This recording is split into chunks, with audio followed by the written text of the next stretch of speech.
Om Namo Bhagavate Vasudevaya. Om Namo Bhagavate Vasudevaya. Om Namo Bhagavate Vasudevaya. Narayanam Namaskritya Naram Chaiva Narottamam Devim Saraswatim Vyasam Tato Jayamudirayat. Nashtaprayeshu Bhadreshu Nityam Bhagavata Sevaya. Bhagavate Ruttama Shloke Bhaktir Bhavati Naishtaki. Om Agnanathmirandasya Gnananjanashalakaya Chakshurunmilitam Mena Tasmai Shri Gurave Namaha. Om Vishnupadaya Krishna Preshthaya Bhutale Srimate Bhaktivedanta Swamini Namine. Namaste Saraswate Devi Gauravani Pracharini. Nirvishesha Shunyavadi Paschatya Deshatarine. Jai Shri Krishna Chaitanya Prabhu Nityananda. Shri Advaita Gadadhara Shivasadi Gaura Bhakta Hare Krishna, Krishna Krishna, Hare Hare, Hare Rama, Rama Rama, Hare Hare.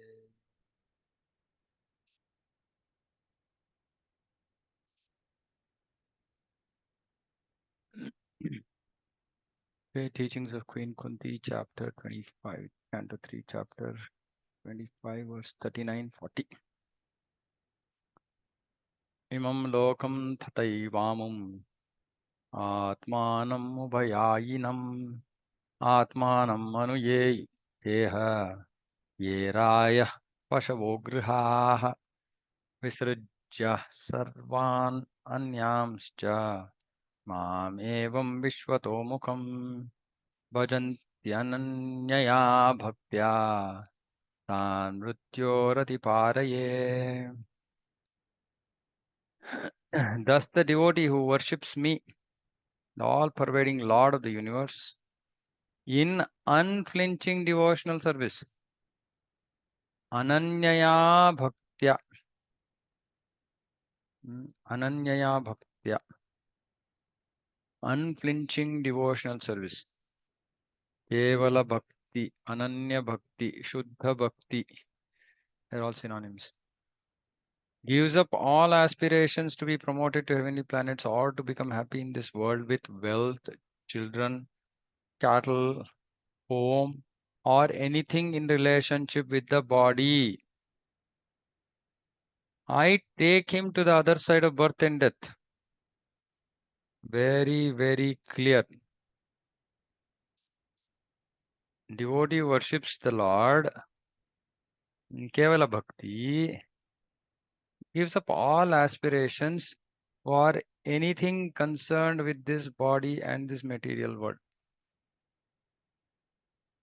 Gives up all aspirations to be happy, to possess wealth, to have a good home, children, or anything in relationship with the body, or even good health, strong body, etc. etc. Such a devotee, Krishna is saying, I take him to the other side of birth and death.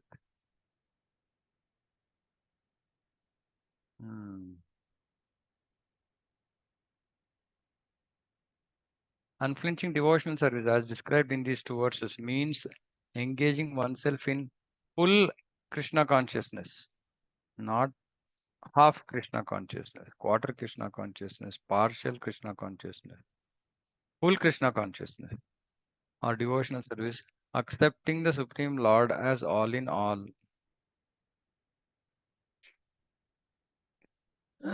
Actually, this is a very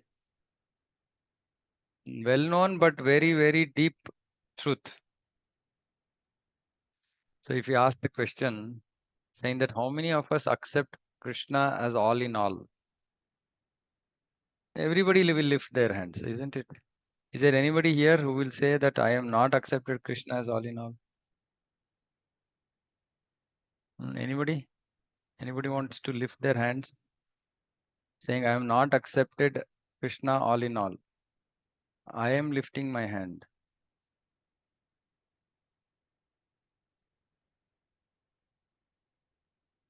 Because for somebody who's accepted the Supreme Lord as all in all, there's no question of any kind of happiness or distress or anxiety or anything concerned with this material world. Because if we Also other consider, engagements, no, Prabhu. hmm, Also other material yeah, engagements. yeah, everything. Basically, there's nothing but Krishna. He is Sarvasva, meaning a complete existence is just to 100% just to please him. This is full devotional service. Actually, I was thinking that sannyasis are fortunate, brahmacharis are fortunate, clearly. Because as grihasthas, whether we like it or not, many times we are obligated to do certain things. But all this obligation, as I've been highlighting, re-emphasizing the same thing again and again, we should just keep it till grihasthashram. We can't continue these commitments, these obligations, because at some point in our life, we have to come to the stage of saying, Krishna is everything, Krishna's service is everything. There's nothing else in my life. Mm. So all of us are at different stages of this complete surrender. This is completely accepting Krishna as all in all, in full faith.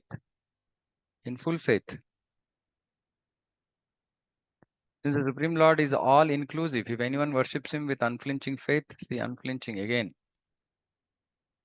He has automatically achieved all other opulences and performed all other duties. See, this is what we are talking about.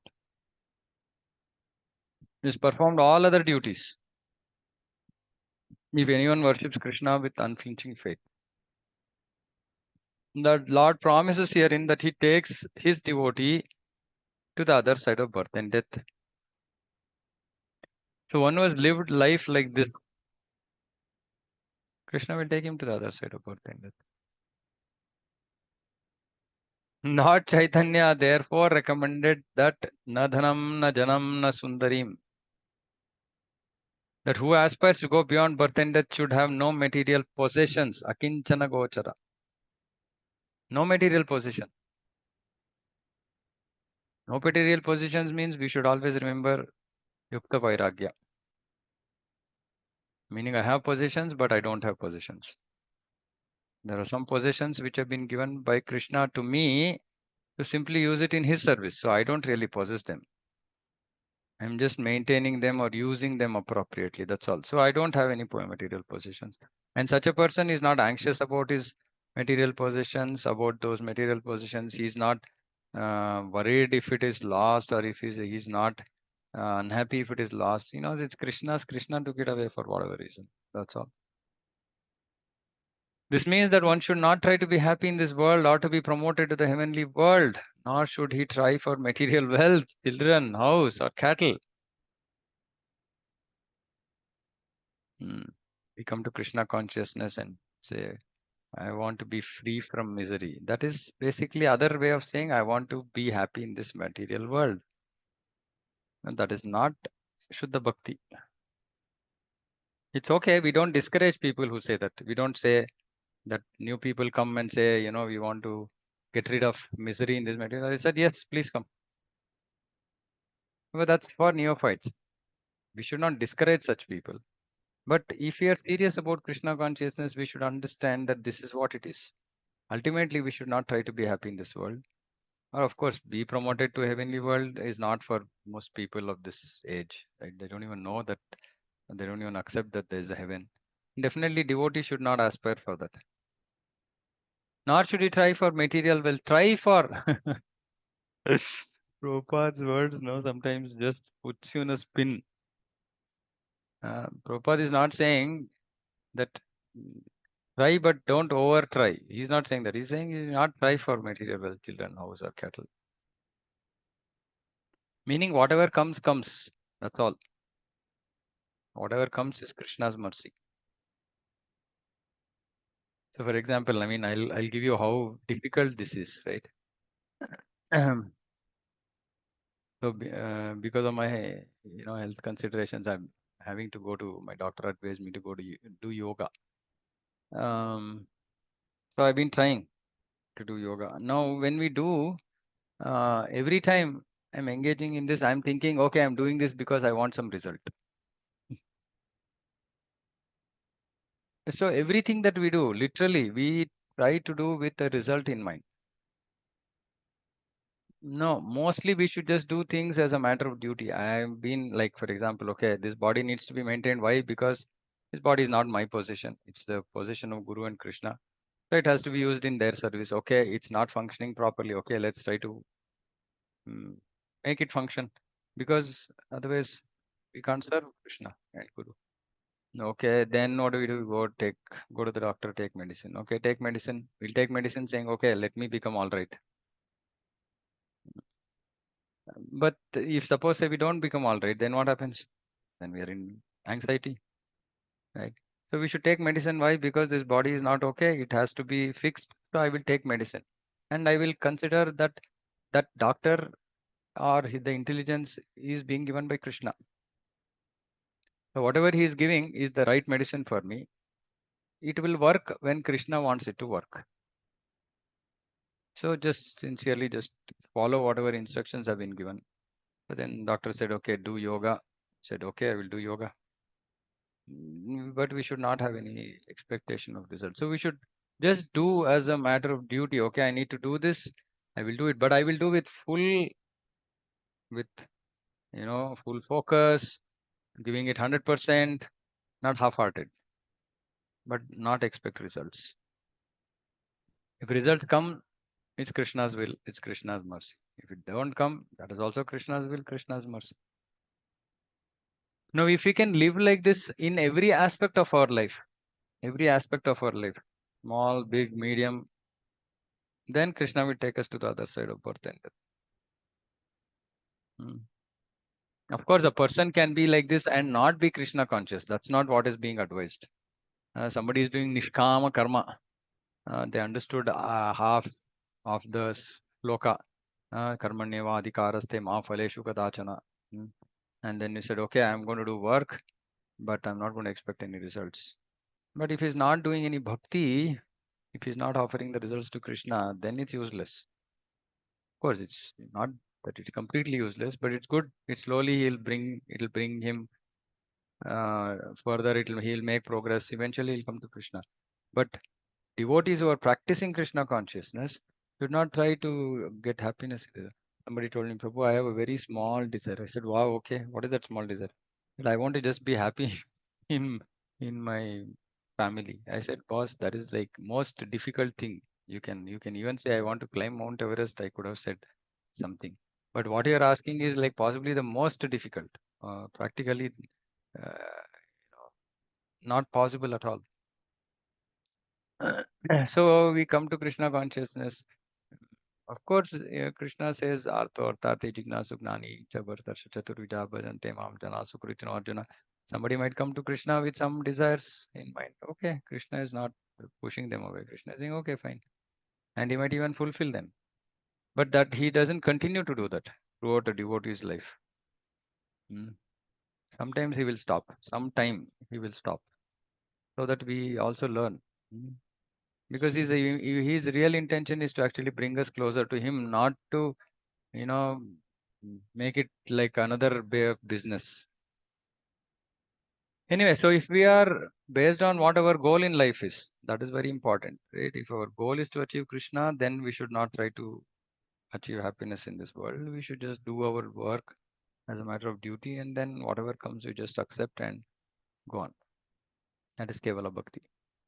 How liberation is imperceptibly achieved by a pure devotee and what symptoms are, what the symptoms are have been explained. So we already discussed that about liberation. For the conditioned soul, there are two statuses of living. One status is in this present life, and the other is our preparation for the next life. If I'm in the mode of goodness, then I may be preparing for promotion to higher planets. If I'm in the mode of passion, I shall remain here in a society where activity is very prominent. And if I'm in the mode of ignorance, I may be degraded to animal life or a lower grade of human life. But for a devotee, there's no concern for this life or next life. Because in any life, he does not desire elevation in material prosperity or a high grade or low grade life. So no concern. There's no concern. He's not concerned. A devotee is only concerned about his bhakti. Like we spoke the other day about introspection. That's all a devotee is concerned about. Am I behaving like a devotee? Am I living like a devotee? What can I do to improve it? That's all. He's not desiring anything, neither elevation, material prosperity, or high grade, low grade life, whatever, nothing. He prays to the Lord, my dear Lord, it does not matter where I am born, but let me be born even as an ant in the house of a devotee. A pure devotee does not pray to the Lord for liberation from this material bondage. Actually, the pure devotee never thinks that he is fit for liberation.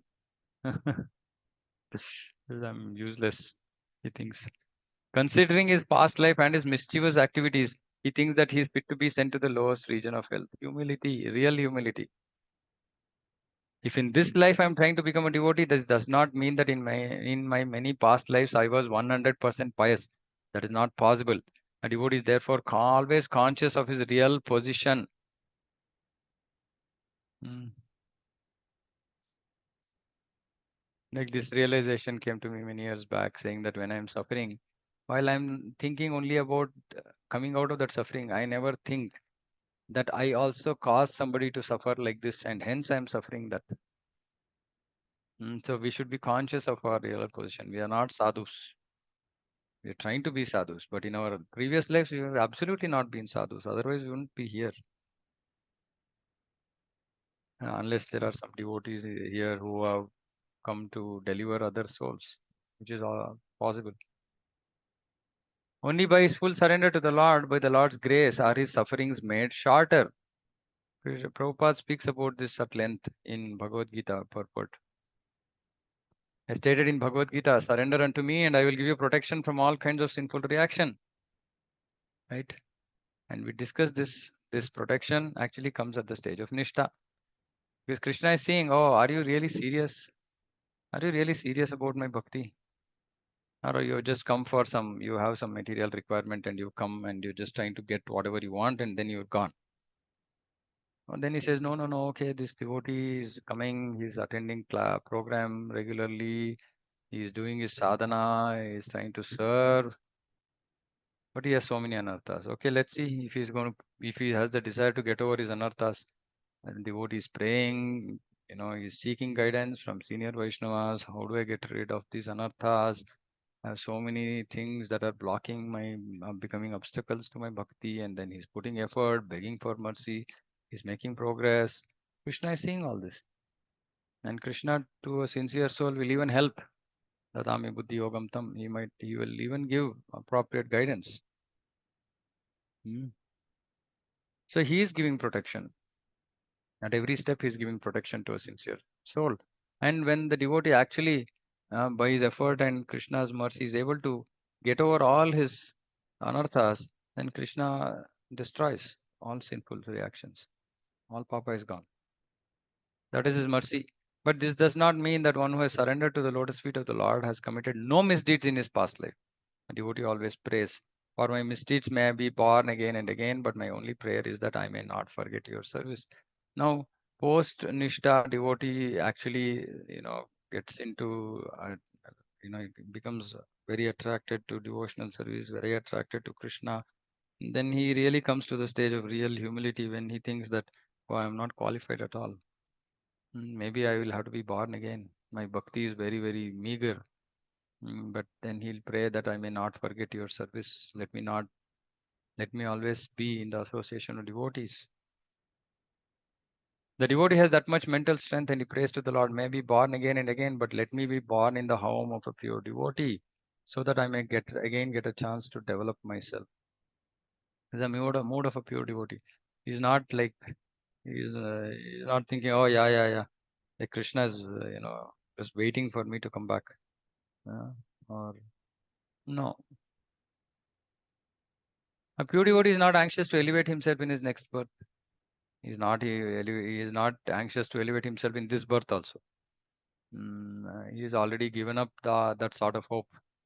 In any life in which one is born as a householder or even as an animal, one must have some children, some resources, or some possessions.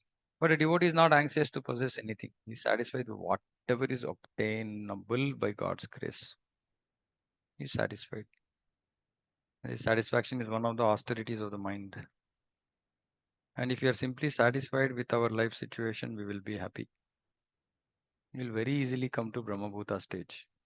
If you simply have this quality of just being satisfied with whatever is there, whatever, good, bad, ugly.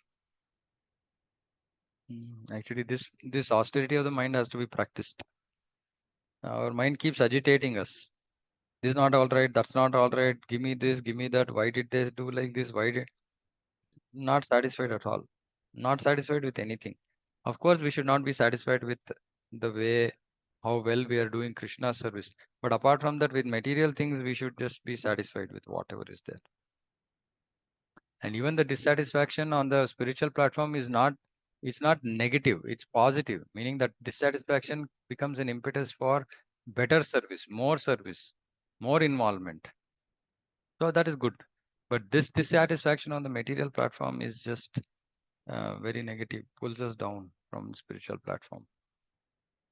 He's not at all attached to improving his social status or improving the status of education of his children. Okay, parents. He's not neglectful, he's dutiful. See, he's dutiful. He's not neglecting his duties, he's dutiful. But he does not spend too much time on upliftment of temporary household or social life. He does not spend too much time. He spends as much time as it is required. So he's dutiful. To be able to do his duty, he requires some time. He is willing to give that time.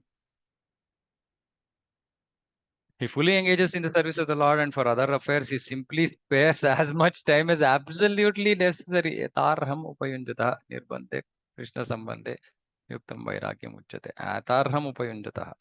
Only as much as is absolutely required.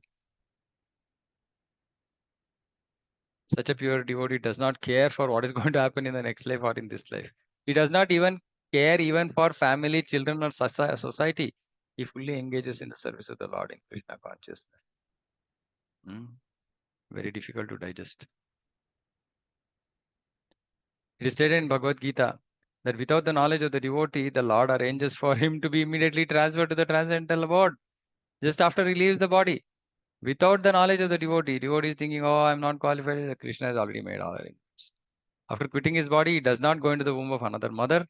The ordinary common living entity after death is transferred to the womb of another mother according to his karma or activities, or take another type of body. But as far as the devotee is concerned, he is at once transferred to the spiritual world in the association of the Lord.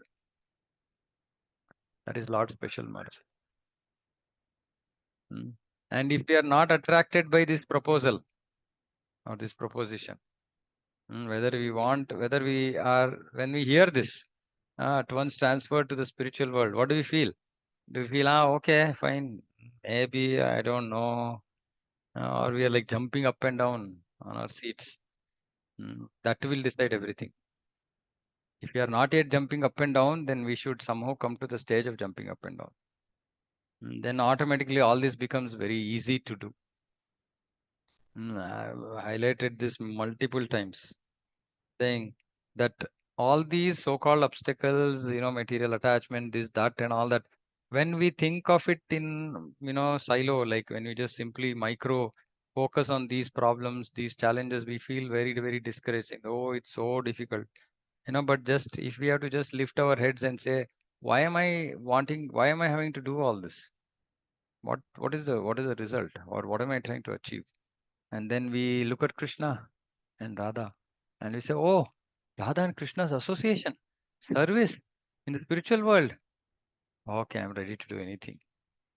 If you can come to this mood, then all these challenges, whatever it seems like, oh, how can we like not care for even family, children, society? Oh, how can we do? All this becomes like very easy, right? Because we know that, and of course, dutiful also, not neglectful. So this is very, very important balance to maintain. Dutiful, not neglectful, but not attached, not too much attached, just as much as required. We can balance all that provided we have that clear desire, hankering for service to Radha and Krishna in Goloka. If you have that hankering, then everything becomes possible. That is Lord's special mercy. How it is possible is explained in the following verses. Because He is all powerful, the Lord can do anything and everything. He can excuse all sinful reactions. So Prabhupada is saying this. Why do you doubt Krishna? Is there any reason to doubt Krishna? Hmm. So when we have difficulties in our life, what does it mean? Can Krishna take away that suffering? Is it difficult for him to take away suffering? Or can't he excuse us? We just want the easy way out. So he said, Krishna, can you please excuse me? I know I've done some mistakes, but you are so merciful. Can you please excuse me so that I will learn without going through the suffering? That also Krishna can do if he desires, if he wills. He can immediately transfer a person to Vaikuntha Loka. Why wait till death? He can immediately transfer. That is the inconceivable power of the Supreme Person of Godhead, who is favorably disposed to the pure devotees. All this is possible. All this is possible.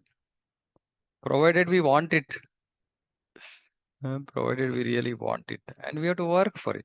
Of course, if I ask this question, are we ready to go to the Goloka? And people will say yes. And then next I'll ask, okay, so there are 10 people. Okay, all 10 people say yes. And I ask, okay, are we ready to go to Goloka now? Then 5, 6 hands go down.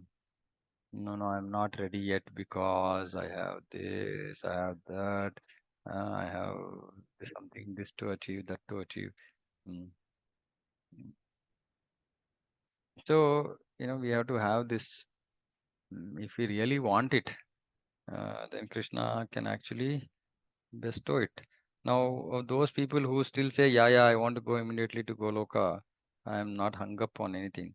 But still, our sadhana is not up to the mark. Mm. So, Nama Prabhu, we are chanting and we are doing Nama Parada. We are doing Seva Parada. We might be doing Vaishnava Parada. So, Nama Prabhu is not pleased at all. So, since Nama Prabhu is not pleased with us, he will withhold the results of our chanting. Actually, we will achieve a lot more than what we are experiencing by our chanting. Because even Namaprada chanting is also very powerful. But because Nama Prabhu is not pleased with us, we are not experiencing the results of our chanting. Now, it is up to the Lord when He desires to bestow that result on us, that He decides. Mm.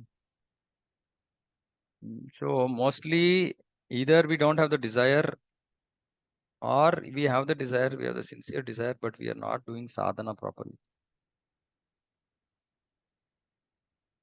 How many of us look at our sadhana as, like, for example, okay, how do I put this question? Suppose so we're taking exams, right? In school, we took exams every year. There is exam, and there is an exam, and then if we pass the exam, we'll go to the next stage, next standard or whatever.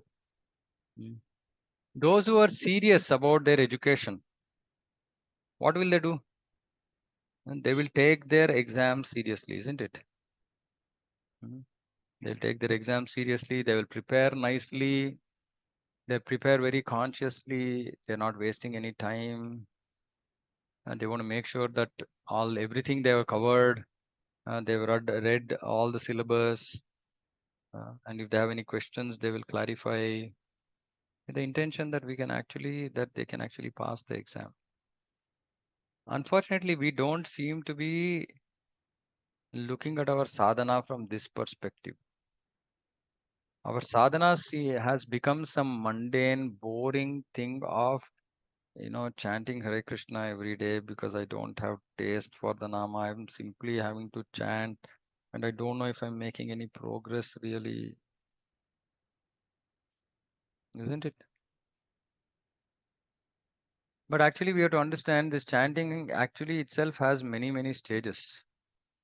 As Prabhupada said, that eventually this chanting should give us naturally, we should naturally the form of Krishna, then his qualities, mm, then his pastimes, etc. have to manifest by the process of chanting.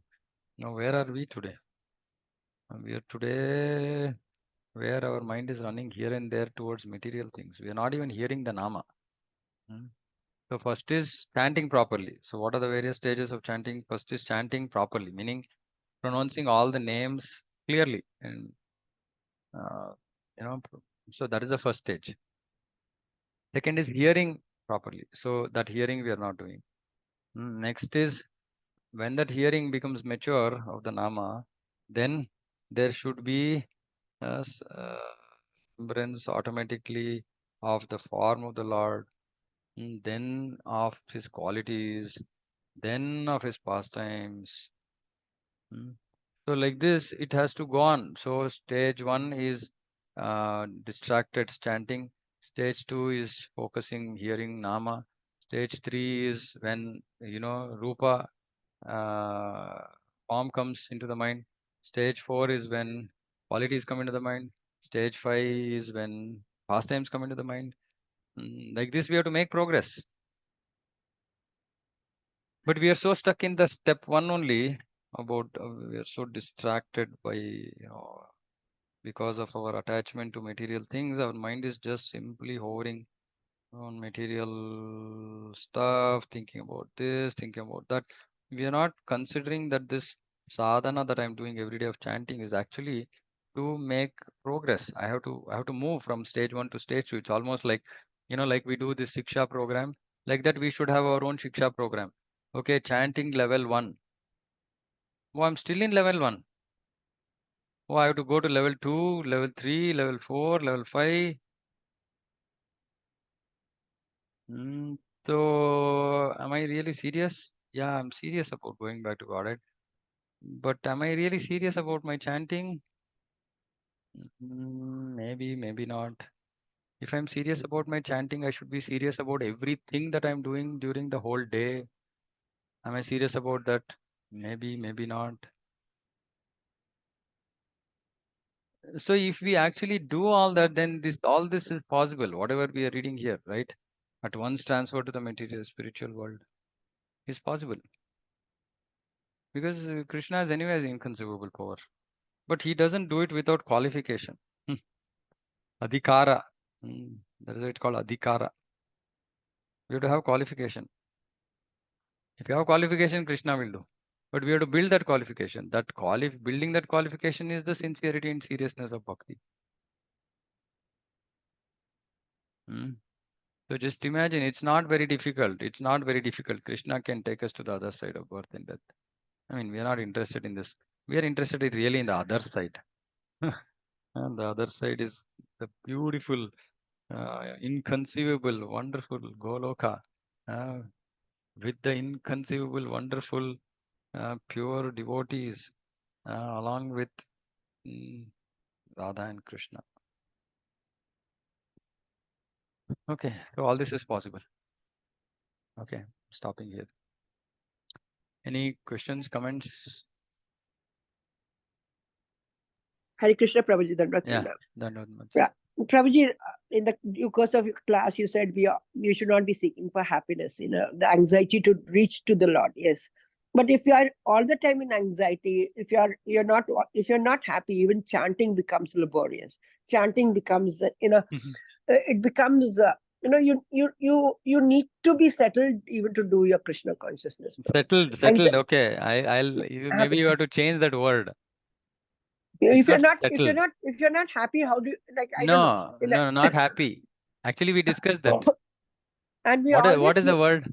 No, Mataji, just what is the word? We discussed one word in the class today, which is what is required to be replaced. We have to replace that settled with like with the love of God, satisfied. satisfaction. Satisfaction. We have to be satisfied with whatever is there.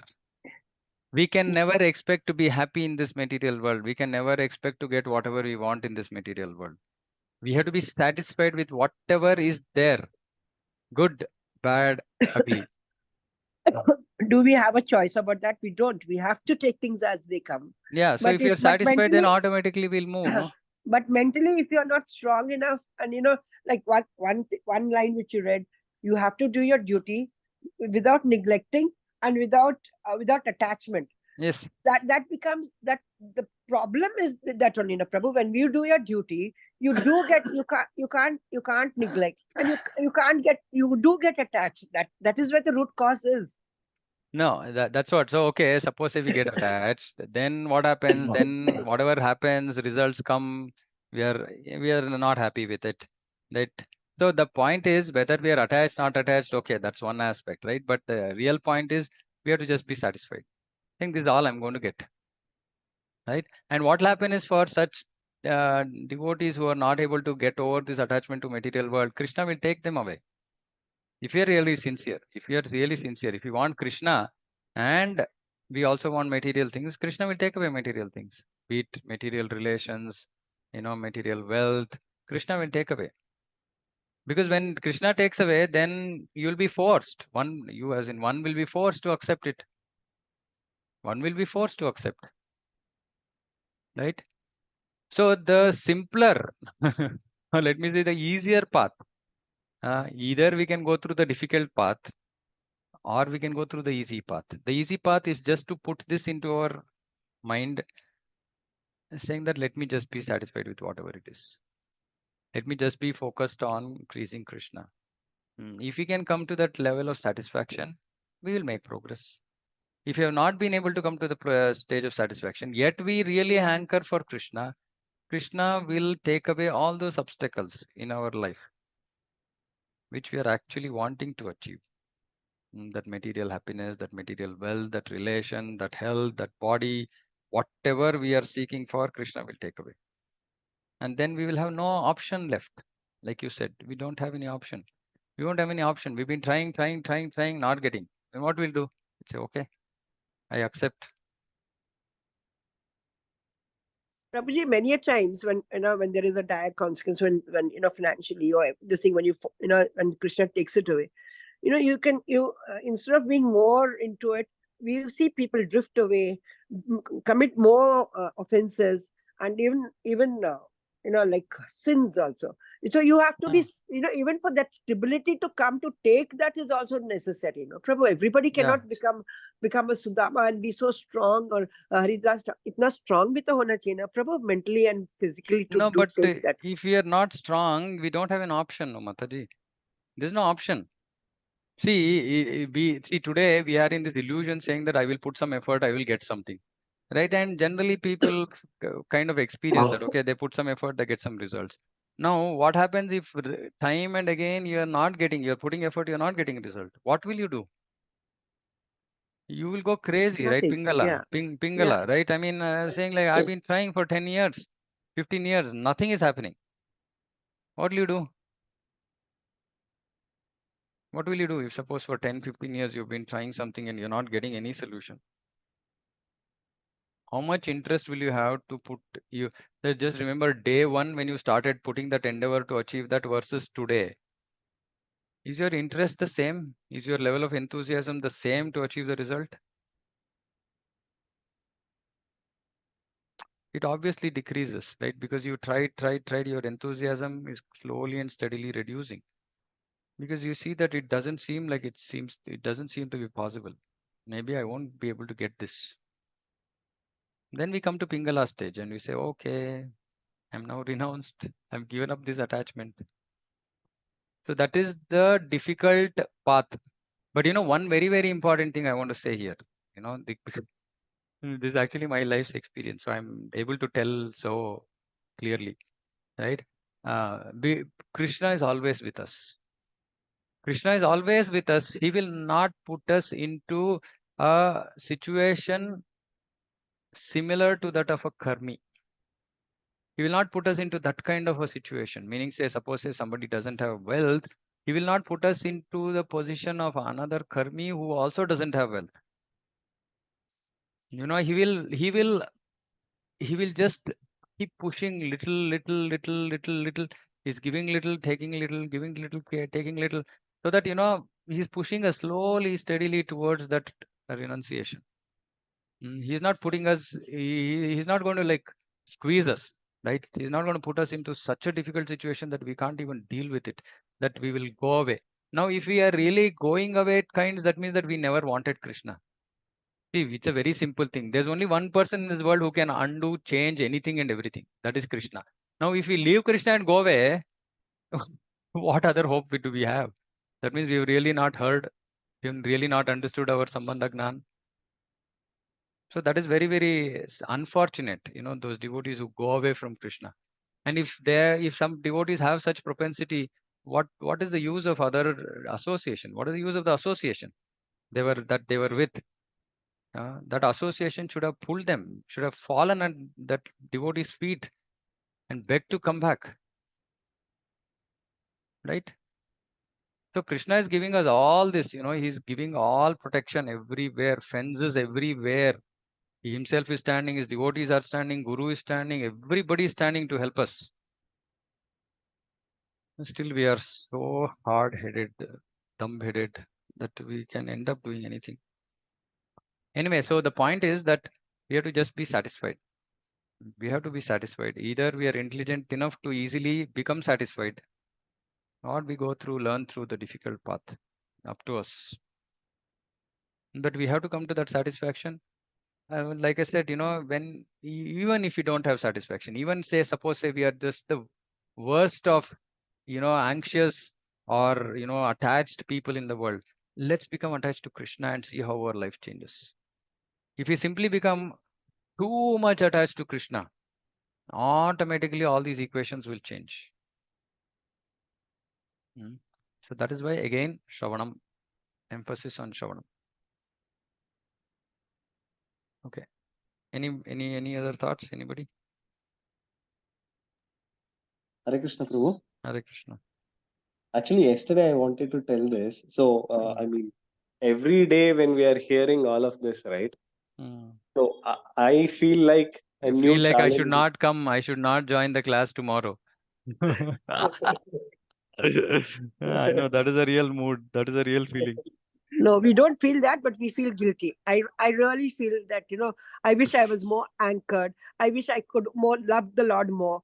But I feel like, a chick under the hen. And, and I don't feel, oh, Krishna, I don't feel Krishna मेरे को देख लेगा, मेरे को लगता है हाँ, अनुकूल देख लेगा, बच्चे देख लेंगे. The shift doesn't happen then. That is हो जाएगा, exactly हो the जाएगा, problem. हो जाएगा, That is the हो problem. जाएगा, हो जाएगा. It just requires more consistent hearing. Yeah. That's Prabhu, I mean, in this, the Tulsidas, when he was in love with this prostitute, he went through the river with the dead this thing. He climbed the snake, and in one moment he could give up everything and become Tulsidas. हम लोग नहीं कर सकते ना प्रभु जी. कैसे करें? किधर करें? नहीं, एक टाइम पे नहीं करना है ना. एक टाइम तो कहाँ कर रहे हैं हम? ये तो we are doing, consistently. 30 plus years, Prabhu. It's not one day Mataji, or 2 days. what we are forgetting is we don't know what our previous journey has been. That we don't know. So we should never, that is why you see, we should never be discouraged with anything. It's about now and forward, right?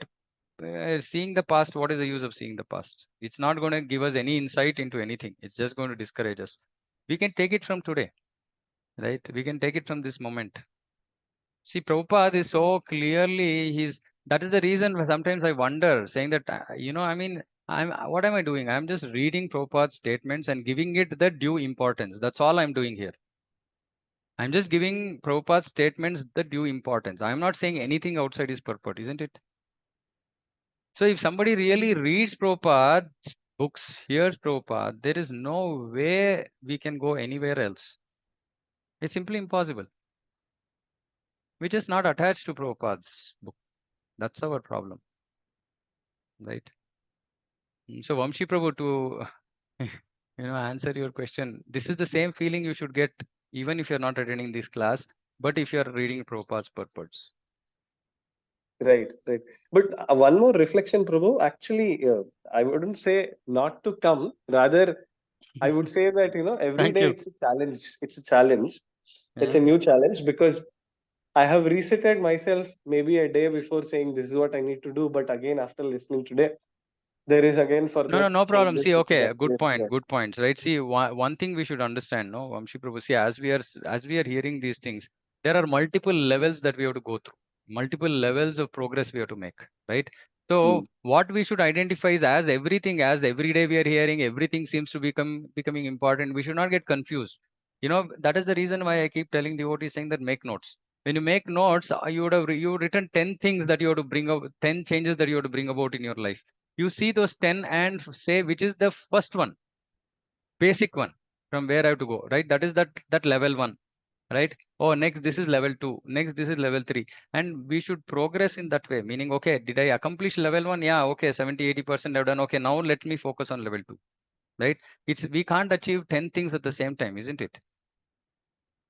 So when you're doing the Shravanam, please make note of things that are impacting you, that you think is important for you. And this is how it is. This is how it has to be done. And then prioritize them. Saying that, okay, this is the, so I mean, I do it all the time in my life. You know, I so many things in my head saying that 1, 2, 3, 4, 5, 6, 100 things are there for me to do. But I know that these are immediate. I'll say immediate 3 things I need to do. Right. And even if the 3 things becomes difficult, then I'll say immediate 1 thing I need to do, right? And then when I'm okay, 50-60% there, it's slightly becoming like a part of me, and I'm able to get there more easily than before, etc. Then I'll start focusing on 2 and 1 together. So simple thing, right? Suppose somebody is not able to wake up early in the morning.